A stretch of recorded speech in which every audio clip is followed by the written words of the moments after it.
backed over him. He was gone instantly. They didn't hear a sound when the car backed over him. When they pulled it back off of him, he didn't make a sound. Jackson's story isn't unusual. All these children were killed in backover accidents, and the numbers are growing. Jeanette Fennell, founder of the safety group Kids in Cars, tracks these tragedies because the government doesn't. She discovered 100 deaths a year on average, 2 children backed over and killed each week, typically in a driveway, with a parent or relative behind the wheel. Our little children do not have to die this way. All of these incidents are not only predictable, they're 100% preventable. Fennell says one factor is the bye-bye syndrome, where a child darts out to say goodbye. The baby thinks, well, Daddy can see me, I can see the car, but Daddy can't because they're in this blind zone. Safety advocates say most people know there are blind spots behind every vehicle, but they often don't realize how big that blind spot can be. More and more people are buying bigger and bigger vehicles, and the bigger the vehicle, the bigger the blind spot. Consumer Reports routinely tests vehicles for blind spots. To illustrate just how much size can matter, we went to its auto test track using 28-inch cones, the height of an average 2-year-old. Testing director David Champion will mark where the driver in this sedan first sees the cone. Still can't see it. Nope, further back. Okay, that's good. Now he measures the distance from the cone to the car. It's 10 feet, 10 inches. But watch what happens with larger vehicles like this minivan. 18 feet, 1 inch. Or this SUV. 25 feet, 10 inches. And how far away is the cone from this truck? 46 feet, 9 inches. Now look at the dramatic results. In this case, the truck's blind spot is more than 4 times greater than the sedan's.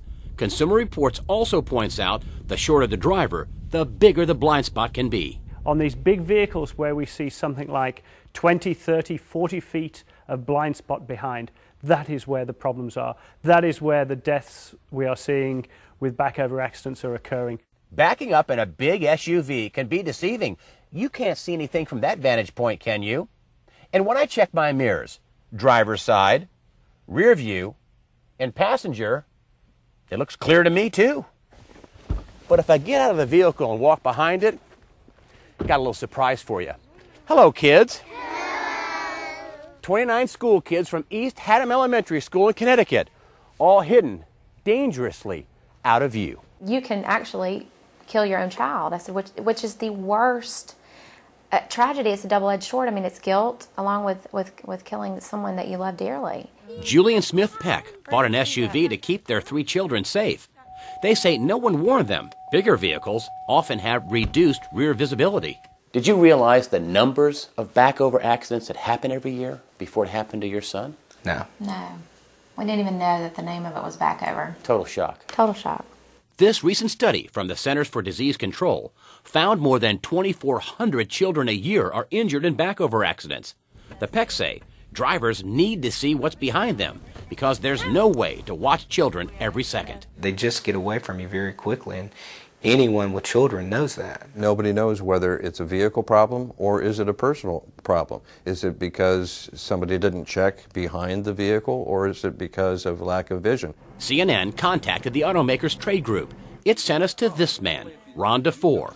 He represents SUV Owners of America, an organization partially funded by car companies. We aren't addressing this issue right now. So 2,400 kids a year being backed over, 100 kids a year dying.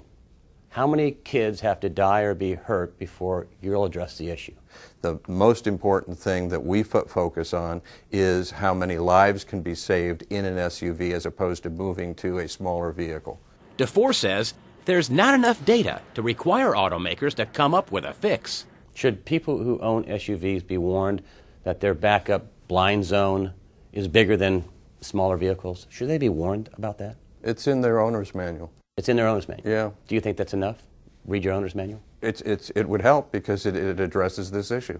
Right after our interview, SUV Owners of America posted this message on its website, telling drivers, be aware of your blind spots, directing readers to Consumer Reports. You need to be able to see when you're going backwards. You can't just kind of close your eyes and hope there's nothing back there.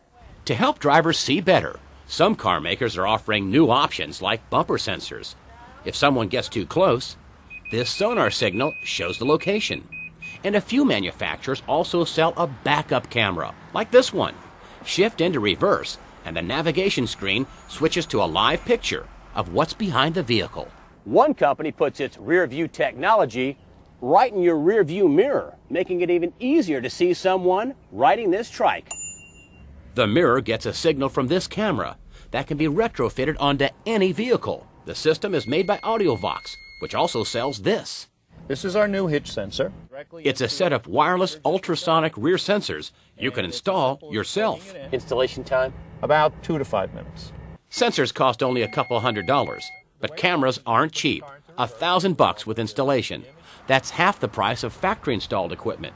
But Consumer Reports says, based on its research, this technology should be required. I would have all the motor manufacturers that produce these bigger vehicles put backup cameras on all of them. That is a very dangerous public policy because you start pricing the vehicles well beyond what a lot of people can afford. How much is a life worth? You can't put a price on that. At Jackson Peck's funeral, everyone wore Superman t-shirts. His parents set up a foundation for needy children, so their son will be remembered as the superhero he wanted to be. But they say their lives will never be the same.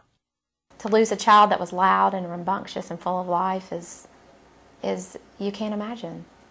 The stillness and the quietness of the house is excruciating. Greg Hunter, CNN.